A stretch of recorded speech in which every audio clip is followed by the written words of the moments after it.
देखिए आपके साथ ये प्रॉब्लम है क्या, टाइम टेबल और टारगेट, इन दोनों के बीच में बड़े फंस जाते हो।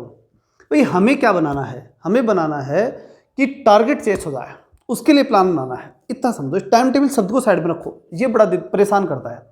भाई हमें टारगेट प्राप्त करना है, हमें नौकरी लगनी है, हमें जो भी जॉब प्राप्त करनी है उसके लिए तैयारी करनी है, ठीक करनी है। अब उसके लिए आप बनाते हो टाइम टेबल।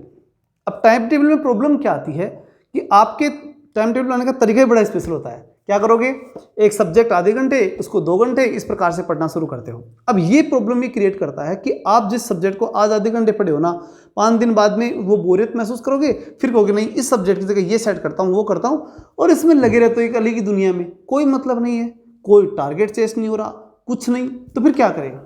ये तरीका तो बिल्कुल गलत हो गया। ये तो पक्का है 80% लोग ये बनाते हैं और वो 80% लगभग इसीलिए फेल हो जाते हैं और 20% में कंपटीशन रह जाता है। कारण भी यही है क्योंकि वो टारगेट को देखते नहीं है। जो मेन चीज़ है, मेन जो है क्या है, टारगेट। भाई हमें प्राप्त क्या करना है, टारगेट प्राप्त करना है। उसके लिए हमारी पॉलिसी होनी चाहिए, उसके लिए हम एक प्लान बनाएं, एक ज़बरदस्त आइडिया सेट करें और एक इस प्रकार से उसके अंदर प्रवेश करें कि कैसे भी करके हमारा माइंड जो है सेंट्रलाइज हो उस बात पर कि हमें सिलेक्शन लेना है। अब उसके लिए आप क्या करेंगे, उसके लिए एक सबसे महत्वपूर्ण बात होती है कि आपको टारगेटेड प्लान बनाना है। इस टाइम टेबल को शब्द को उठा दो, क्या बनाना है, प्लान। अब टारगेटेड कैसे, कि आज के दिन में मुझे ये चीज़ याद करनी है। अब उसके लिए प्लान बनाओ, ठीक, कि आज इतनी बजे तक मैं कंप्लीट कर दूंगा।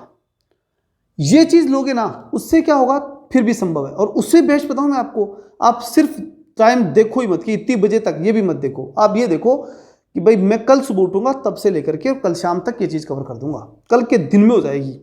और फिर वो नहीं होती तब तक सो मत, उस समय भी टाइम मत देखो। ये मत देखो कितनी बज गई क्या बज, नहीं, टाइम देखे और फिर तुम्हारी कहानी खत्म हुई, फिर कुछ नहीं कर सकते तुम। इसलिए हमेशा स्टडी के समय टाइम टेबल नाम की चीज़ को बंद कर दो। ये बहुत बड़ी एक सफलता की सूचक हो जाएगी जिस दिन आपने टाइम टेबल बनाना बंद कर दिया। और उसके अच्छा, ये कितने फायदेमंद, ऐसा नहीं है कि ये चीज़ फायदेमंद नहीं थी। अगर फायदेमंद नहीं होती तो शब्द ही पैदा नहीं होता, ये बात भी तो आप मानते हो। लेकिन ये फायदेमंद कितनी है वो बता देता हूँ। कितनी फायदेमंद है, बस एक लिमिटेड फायदा देती है। क्या, कि जब आपकी पढ़ने की बिल्कुल आपके माइंड में कोई रूपरेखा नहीं है ना, उस समय आपका एक माइंड सेट कर सकती है, शुरुआती स्तर पर एक माइंड सेट, कि हाँ मुझे पढ़ना है और मुझे ये किताब पढ़नी है और इस प्रकार से सिलेबस कवर करना है। शुरुआती स्तर पर आपको फोकस दिलाने के लिए चीज़ काम की हो सकती है, लेकिन सफलता के लिए बिल्कुल बाधा ही है।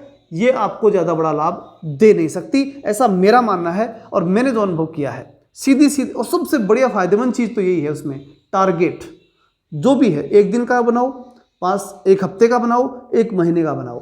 और वो टारगेट अगर नहीं मिल पा रहा है तो उस पर काम करो कि मैं टारगेट क्यों नहीं बना पा रहा या क्यों प्राप्त नहीं कर पा रहा। अगर वो करोगे तो निश्चित मान के चलो कि आपको बड़ी सफलता उसमें मिल जाएगी। वहीं पे सुधार करो, वो ये गुंजाइश सुधार करने की, बस वो सुधार करते जाओ। उस सुधार को करते करते आप निश्चित रूप से अपने लक्ष्य तक पहुंच जाओगे, ये पक्की बात है।